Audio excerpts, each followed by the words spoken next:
નમસ્કાર વિદ્યાર્થી મિત્રો, આપણે ઘણા લાંબા સમયથી ધોરણ 9 ગણિતમાં સંખ્યા પદ્ધતિનો અભ્યાસ કરીએ છીએ. ત્યારે આજના આ 8મા લેક્ચરમાં આપ સર્વે ધોરણ 9ના વિદ્યાર્થી મિત્રોને આવકારું છું. સાથે સાથે આપ સૌને શુભેચ્છા પાઠવું છું કે આપ ઘરે રહી અને વધુમાં વધુ અભ્યાસ કરો, કેમ કે આ સમય બહાર જવાનો નથી. એટલે આજના સંદર્ભે તમારે ઘરે રહી અને આપણા જે ઓનલાઈન લેક્ચર છે આ વ્યવસ્થિત જોઈ અને તેના દ્વારા વધારેમાં વધારે તમારે રીડિંગ કરવાનું છે. આપણે ભલે 30 કે 35 મિનિટનો એક પીરિયડ જોઈએ છીએ, પણ એના દ્વારા તમારે ચિંતન અને મનન કરી અને મિનિમમ રોજની 3 થી 4 કલાક અભ્યાસ કરવાનો છે. આ સિવાયના જે વિષયો છે, ગુજરાતી, સમાજ, ગુજરાતી, આવા વિષયો તમારે મુખપાઠ થઈ શકે તેવા છે તમારે વાંચવાના છે. એટલે જેથી કરી અને આપણું મૂળભૂત સૂત્ર છે કે શાળા બંધ છે શિક્ષણ બંધ નથી, આ ચરિતાર્થ બને. તો આપણે સંખ્યા પદ્ધતિમાં છેલ્લે દશાંશ સંખ્યાનું સમયમાં રૂપાંતર, સમય સંખ્યાનું દશાંશમાં રૂપાંતર, એટલે કે દશાંશનું સમયમાં એટલે p/q માં રૂપાંતર અને સમય સંખ્યા છે કે નથી એનું વર્ગીકરણ કરતા છેલ્લે શીખ્યા. હવે આજે આપણે એક નવા પોઈન્ટમાં આગળ વધવાનું છે. અત્યાર સુધીના જોઈએ એમાં 10મો પોઈન્ટ છે આપણો, પોઈન્ટ નંબર 10, સંખ્યા રેખા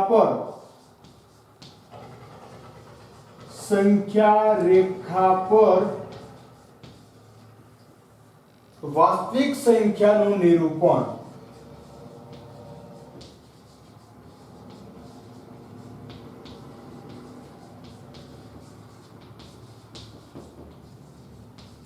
તો વિદ્યાર્થી મિત્રો, આપણે જોઈ શકીએ છીએ કે તમે ધોરણ 6 અને 7માં સંખ્યા રેખા શીખ્યા હતા. ફરી રિપીટ કરું છું કે સંખ્યા રેખામાં આપણને ખબર છે કે એક રેખા હોય છે, એનું બિંદુ ઉદ્ગમ બિંદુ O તરીકે આપણે લઈએ છીએ, જેનો યામ છે 0 0.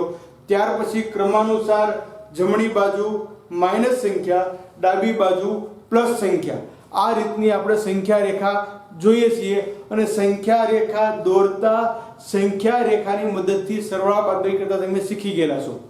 ત્યાર પછી આપણે ધોરણ 9માં આની પહેલા અસમય સંખ્યાનું નિરૂપણ કઈ રીતે કરવું, √2, √5 તમને મેં અમુક દાખલા લેશનમાં પણ આપ્યા હતા.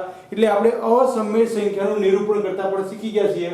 હવે વાસ્તવિક સંખ્યા તમને જે આપી છે એનું તમારે નિરૂપણ કઈ રીતે કરવું, આ પોઈન્ટ આપણે વિચારવાનો છે. તો મૂળભૂત સંખ્યા રેખા તમને ખાલી દોરીને સમજાવું છું કે આ રીતે સંખ્યા રેખા આપણે શીખી ગયા હતા કે અહીંયા 0 એટલે O બિંદુ હોય છે, પછી ક્રમાનુસાર પ્લસ 1 2 3 4 આ રીતે આગળ વધે. આ બાજુ -1 -2 -3. જેમ તમે ડાબી બાજુ આવો એ મૂલ્ય વધતું જાય, જમણી બાજુ જાવ એ મૂલ્ય ઘટતું જાય. તો 0 કરતા 1 મોટા, 1 કરતા 2 મોટા, 2 કરતા 3 મોટા. નાનામાં હાલો તો 0 કરતા -1 નાના, -1 કરતા -3 નાના. એટલે જેમ તમે જમણી બાજુ જતા જશો એમ મૂલ્ય ઘટશે, ડાબી બાજુ જતા જશો એમ મૂલ્ય વધશે. આ સંખ્યા રેખાની મદદથી સરવાળા બાદબાકી તમે ધોરણ 6 7માં શીખી ગયા છો. હવે આપણે સંખ્યા રેખા ઉપર વાસ્તવિક સંખ્યા તમને જે આપી છે એનું નિરૂપણ કરતા તમારે શીખવાનું છે, અથવા નિરૂપણ કઈ રીતે થાય એ આપણે વિચારવાનું છે. તો સૌપ્રથમ આપણે એલા પ્રથમ પોઈન્ટ લખી લઈએ. તો વાસ્તવિક સંખ્યા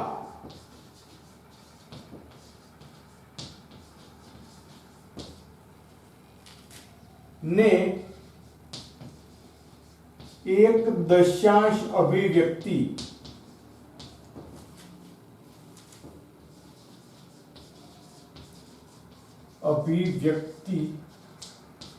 હોય છે. જો કોઈ પણ સંખ્યા લ્યો એની તમને દશાંશ અભિવ્યક્તિ મળશે, એ શાંત મળે, અનંત મળે કે અનાવૃત મળે એ પછીની વાત છે, પણ મળશે. બરોબર? એટલે દશાંશમાં પ્રથમ આપણે કોઈ પણ વાસ્તવિક સંખ્યા આપણને આપી હોય તો એને આપણે દશાંશમાં પહેલા નિરૂપણ કરવાનું, ફેરફાર કરવાનો. ત્યાર પછી તેની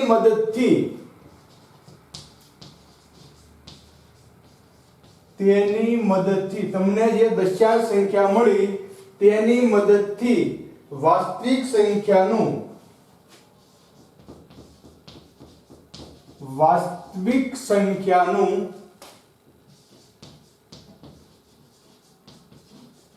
દશાંશ સંખ્યા દ્વારા વાસ્તવિક સંખ્યાનું સંખ્યા રેખા પર નિરૂપણ કરી શકાય. સંખ્યા રેખા પર નિરૂપણ કરી શકાય. તમને જે વાસ્તવિક સંખ્યા મળે છે એના દ્વારા તમે એનું નિરૂપણ કરી શકો છો. ત્યાર પછી આપણે આગળ વધીએ તો સંખ્યાને સ્પષ્ટ જોવા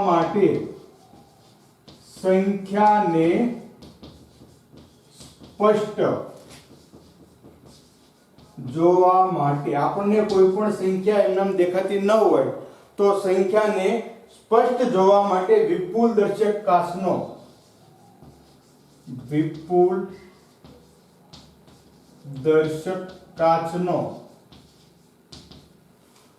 ઉપયોગ કરવામાં આવે છે.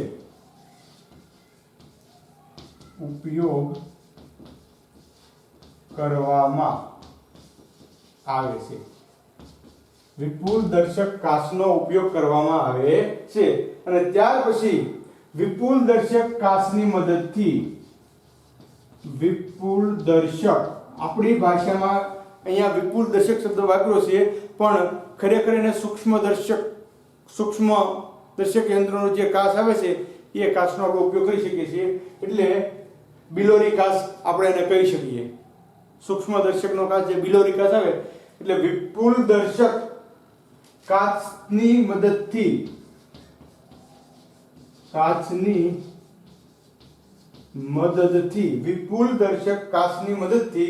સંખ્યા પર સંખ્યાઓને સંખ્યા રેખા પર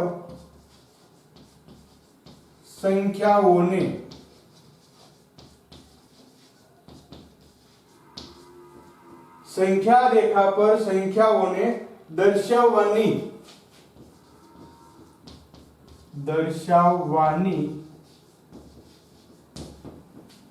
આ પદ્ધતિને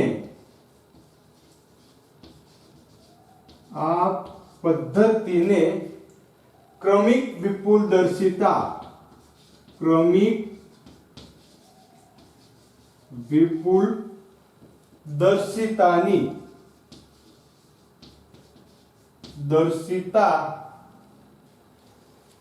પદ્ધતિ કહે છે.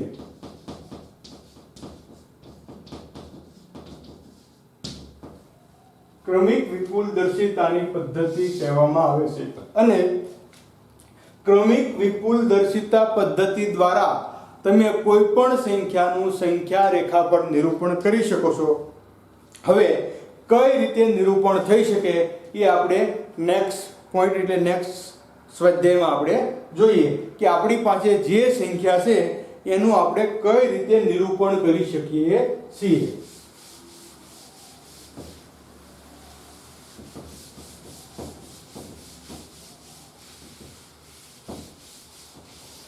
તો ત્યાર પછીનો પોઈન્ટ આપણે જોઈએ સ્વાધ્યાય 1.4. દાખલા નંબર 1 બરોબર 2.665 નું 2.665 ને ક્રમિક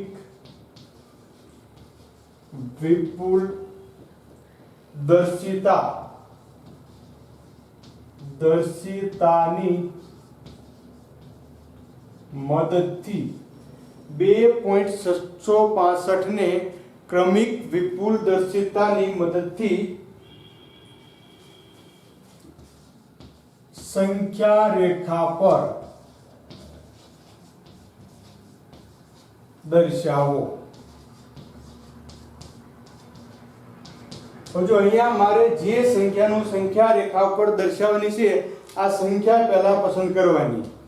તો હું એ લખી શકું છું જવાબમાં કે સંખ્યા છે 2.665. હવે વિદ્યાર્થી મિત્રો આખી વિપુલ દર્શિતા પદ્ધતિ મારે અનુમાનના આધારે સેટ કરવાની છે. તો આપણને ખબર છે 2.665 ક્યાં આવશે? 2 પોઈન્ટ એટલે 2 કરતા મોટી સંખ્યા છે અને 3 કરતા નાની સંખ્યા છે. ખ્યાલ આવી ગયો? સંખ્યા જે છે એ 2 કરતા મોટી અને 3 કરતા નાની સંખ્યા છે. તો હવે આપણે અહીંયા પ્રથમ સંખ્યા રેખા ઉપર સંખ્યા જોવાની છે. તો અહીંયા હું પહેલી સંખ્યા રેખા બનાવું છું.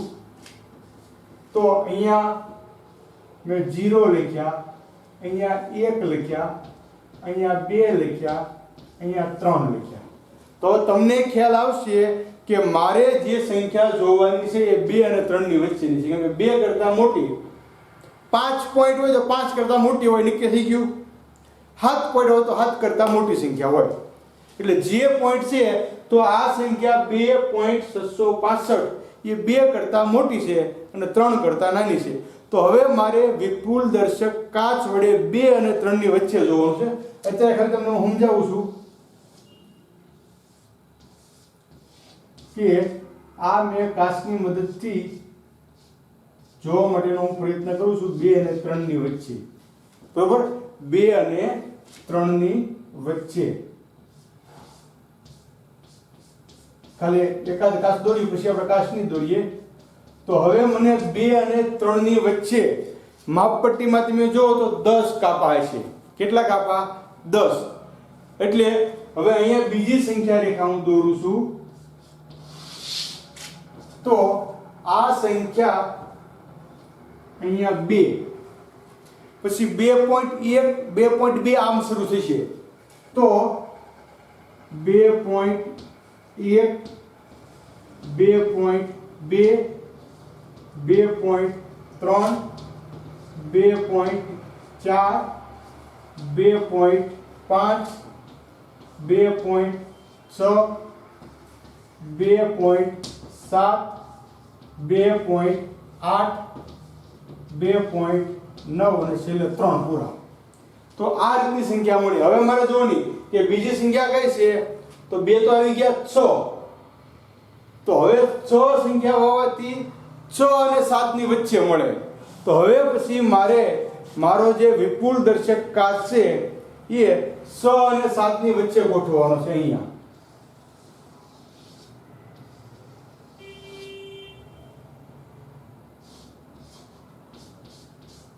ક્યાં ગોઠવ્યો મેં? 6 અને 7 ની વચ્ચે.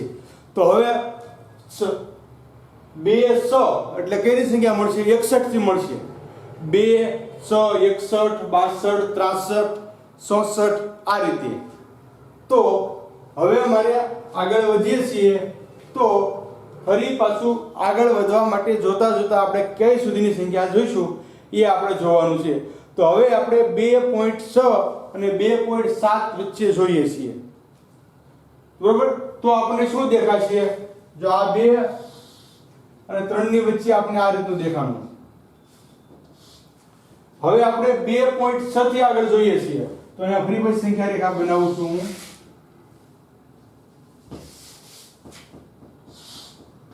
તો 2.61, 2.62, 2.63, 2.64, 2.65, 2.67, 2.67, 2.68, 2.69 અને 2.70.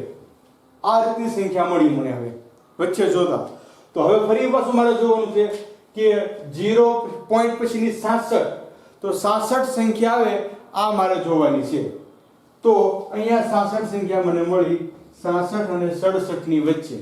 તો મારે આ સંખ્યાને પકડવાની છે હવે સૂક્ષ્મદર્શક યંત્ર અથવા બિલોરી કાચ ની અંદર.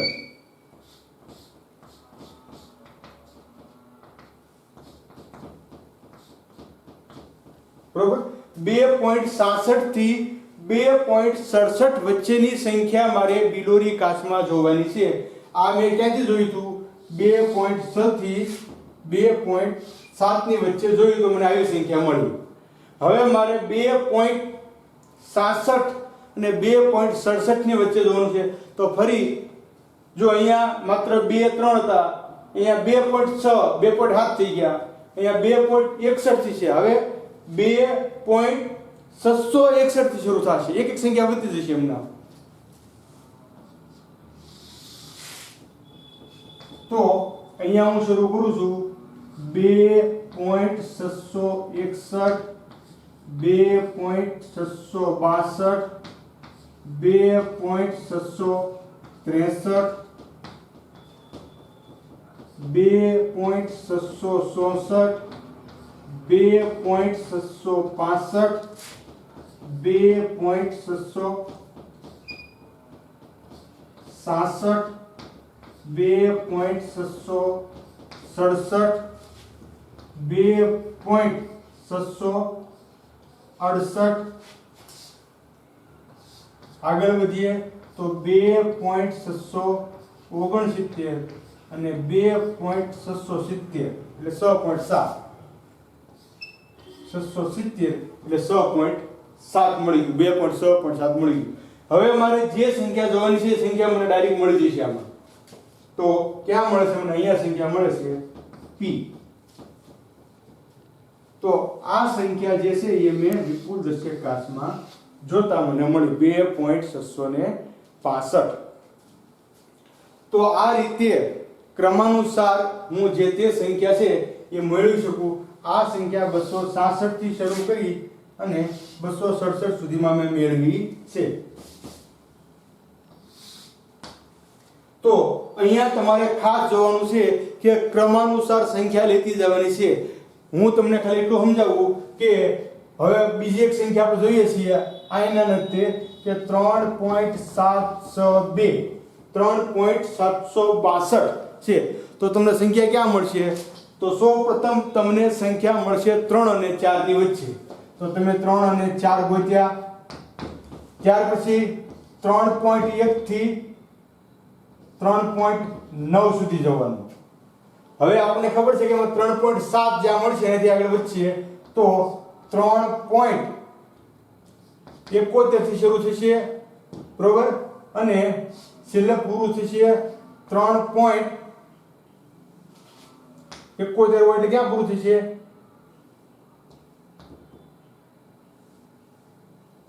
9 આપણે 91 71 72 73 3.80 એ પૂરું થશે. ત્યાર પછી ફરી પાછા આગળ વધીએ તો 3 જોઈ લે કોઈ સંખ્યા રેખા પ્રમાણે છે એટલે આપણે ખ્યાલ આવી જશે કે 3.762 મેં લખ્યા છે. તો પ્રથમ મારે જોવાનું છે 3 અને 4 ની વચ્ચે, બરોબર. તો 3 અને 4 ની વચ્ચે જોતા મને શું સંખ્યા મળશે? 3 અને 4 ની વચ્ચે જોતા 3.1 થી શરૂ કરી 3.9 એટલે કે 4 સુધીની સંખ્યા મને મળશે. 3 થી શરૂ કરી. હવે ત્યાર પછી મને આગળ વધવું હોય તો શું આવશે? 3. હવે મારે અહીંયા જે સંખ્યા મેળવવાની છે એ મને વચ્ચે મળશે અહીંયા 3.7 અને 3.8. હવે આની વચ્ચેની સંખ્યા મારે જોવાની છે તો 3.71 થી શરૂ થશે અને 3.79 અને 3.80 આ રીતની સંખ્યા મને મળશે. હવે મારે અહીંયા જો હાથ મળી ગયા 6 સુધી પહોંચવાનું છે તો અહીંયા મને જે સંખ્યા મળશે એ કેટલી મળશે? 3.76 અને 3.77 ની વચ્ચે મારે જોવાનું છે. 76 અને 77 ની વચ્ચે. તો આનું પાછું વિભાજન કરું હું એટલે 3.761 અને 3.762 3.763 આમ મળશે. તો આ સંખ્યા મને માગ્યા મુજબની મળી ગયેલી છે. ટૂંકમાં તમારે એટલું યાદ રાખવાનું કે જેટલી સંખ્યા તમારે બતાવવાની છે એટલી સંખ્યા રેખા થશે. અહીંયા કેટલી સંખ્યા બતાવવાની છે? 1 2 3 ને 4. તો 1 2 3 ને 4 સંખ્યા રેખા બનશે આ રીતની વિપુલ દર્શિતાની પદ્ધતિ પ્રમાણે. તો હવે આપણે અહીંયા છેલ્લે સ્પષ્ટ કહી શકીએ છીએ કે P બિંદુ જે છે એ આપણે માગ્યા મુજબનું બિંદુ છે અને જ્યાં આપણે એનું નિરૂપણ કરેલું છે એમ કહી શકીએ. એટલે કહી શકીએ આપણે કે P બિંદુ ઉપર જે આપણને મળે છે એ આપણો સંખ્યા રેખાનો માગેલો ભાગ છે. નેક્સ્ટ હજી આપણે એક દાખલો જોઈએ.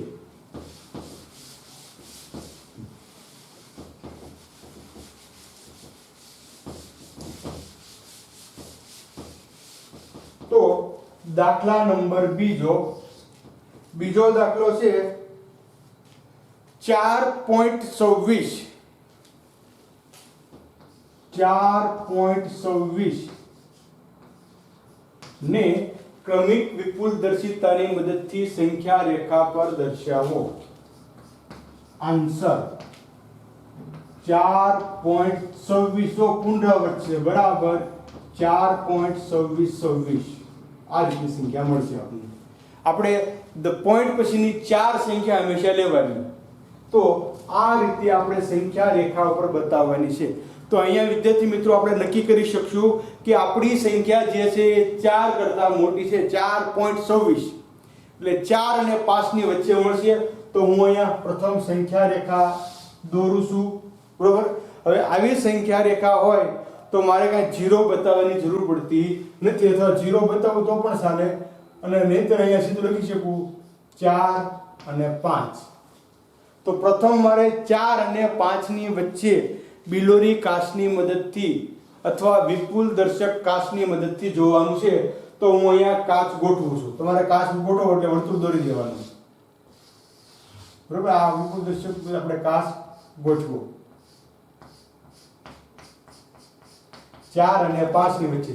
તો ક્યાંથી શરૂ થશે? તમારા મગજમાં સ્થિર થઈ જવું જોઈએ કે 4.1 થી શરૂ થાય. હવે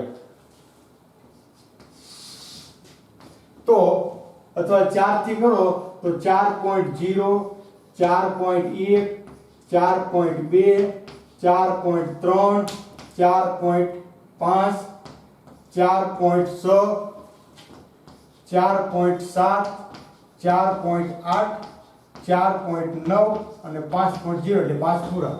તો હવે મારે જોવાનું છે કે મારી સંખ્યા 4.2 થી શરૂ થાય છે. તો 4.2 ગોતી લેવાના. અહીંયા 4.2 મળી ગયા, અહીંયા મળી ગયા. હવે એની વચ્ચેની મારે વિપુલ દર્શક કાચની મદદથી જોવાનું છે. 4.2 ની વચ્ચેથી વિપુલ દર્શક કાચની મદદથી જોતા મને ખ્યાલ આવશે કે ભાઈ 4.2 એટલે ક્યાંથી શરૂ થશે? 4.21 થી શરૂ થશે. હવે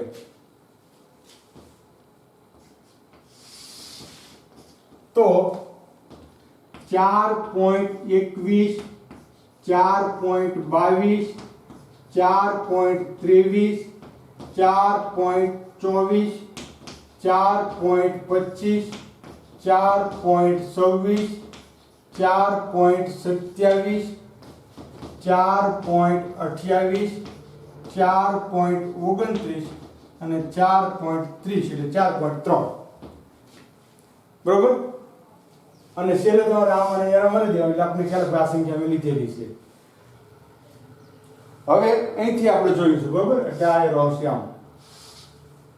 હવે ત્યાર પછી મારે જોવાનું છે કે 4.26 આવશે. 26 થી આગળ લેવાનું હોય તો આ 4.26 અને 4.27 બે સંખ્યા પસંદ થઈ ગઈ.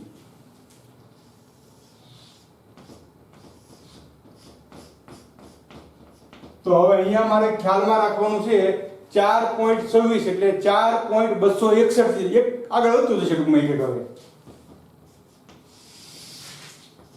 તો 4.261 4.262 4.263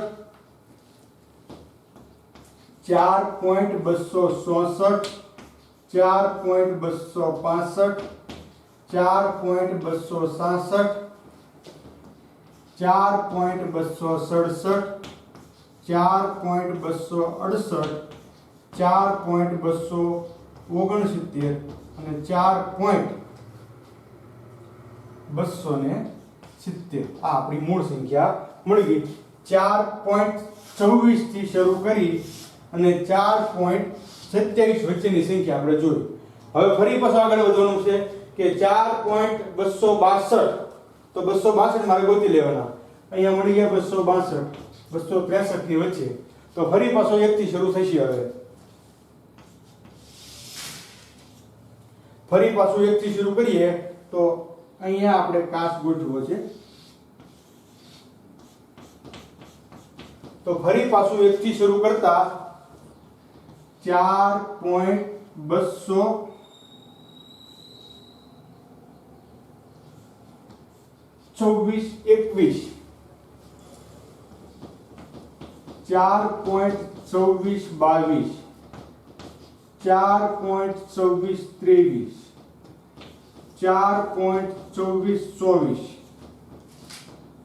4.2425, 4.2426, 4.2427, 4.2428 અને 4.2429 અને હજી આગળ તમારે જવું હોય તો 4.2430, 263 આ સંખ્યા પછી મળી જશે તમને.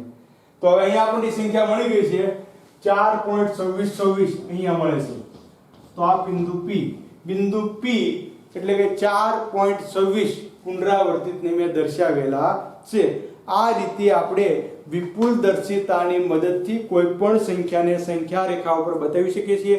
તો મેં પહેલો તમને પોઈન્ટ લખાવ્યો હતો કે કોઈ પણ વાસ્તવિક સંખ્યાને તમે દશાંશ સંખ્યામાં નિરૂપણ કર્યા પછી જ એનું નિરૂપણ સંખ્યા રેખા પર થઈ શકે છે. તો આપણે પ્રથમ દશાંશ સંખ્યા મેળવવી પડશે. એ પુનરાવર્તિત હોય તો વાંધો નહીં અને એમના હોય તો પણ વાંધો નહીં, શાંત હોય તો પણ વાંધો નહીં. આ રીતે આપણે અહીંયા જોઈ શકીએ છીએ કે 1 2 3 4 5 પાંચ સંખ્યા છે. તો 1 2 3 4 અને 5 સંખ્યા રેખા બને. ફરી તમને કહું છું કે પોઈન્ટ સહિતની જેટલી સંખ્યા હોય એટલી સંખ્યા રેખા તમારે બતાવવી પડે. 0 પોઈન્ટ તો 0 અને 1 ની વચ્ચે લેવાની. એટલે આ રીતે તમે સંખ્યા રેખાનું નિરૂપણ, કોઈ પણ વાસ્તવિક સંખ્યાનું નિરૂપણ સંખ્યા રેખા ઉપર કરી શકો છો. હવે વિદ્યાર્થી મિત્રો, બે દાખલા આપણે જોઈએ, આપણને સમજાઈ ગયું છે. તો હું તમને બીજા બે દાખલા જે છે એ હોમવર્કમાં આપું છું. આ બંને દાખલા તમારે લેક્ચર પૂરો થયા પછી સાથે સાથે ગણી નાખવાના છે. એટલે આપણું જ્ઞાન જે છે એ પાક્કું છે. બધાના સાહેબે શીખવાડ્યું, જીતુભાઈએ કીધું, આપણને આવડી ગયું છે. એટલા માટે તમને આ દાખલા આપું છું. તો આ બે દાખલા તમારે જાતે આ રીતના ગણવાના છે. અને મને એની જાણ ન આવડે તો કહેવાનું છે કે નથી આવડતો, તો આવડે તો પણ વાત કરો કે આવડી ગયું છે. તો મને એમ થાય કે ના ના, હું જે કામ કરું છું એનું મને વળતર મળે છે. એટલે તમામ વિદ્યાર્થી મિત્રોને ખાસ નોંધ કે લેશનના દાખલા ફરજિયાત ગણે. તો હવે એને આપણે પાકી બુકના ક્રમમાં જ લઈ લઈએ છીએ. દાખલા નંબર 3 અને 4 કરીને બે દાખલા તમને હોમવર્કમાં આપું છું.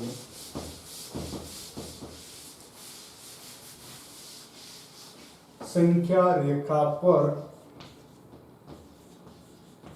દર્શાવો. દાખલા નંબર 3 બરોબર, 3.765, 3.765 અને દાખલા નંબર 4 5.37. જો ખાલી 7 પુનરાવૃત્તિ છે એટલે 7 7 લેવાના ને ક્રમિક વિપુલ દર્શિતાની મદદથી સંખ્યા રેખા પર દર્શાવો. તો અહીંયા સુધીની બાબત વિદ્યાર્થી મિત્રો આપણે જોઈએ. આજે આપણે એક પોઈન્ટની ચર્ચા કરી છે, વિપુલ દર્શિતા પદ્ધતિ. હવે પછી આપણે વાસ્તવિક સંખ્યાના જે ગાણિતિક નિયમો છે અને કરણી એની ચર્ચા કાલે કરીશું. ખૂબ ખૂબ ધન્યવાદ.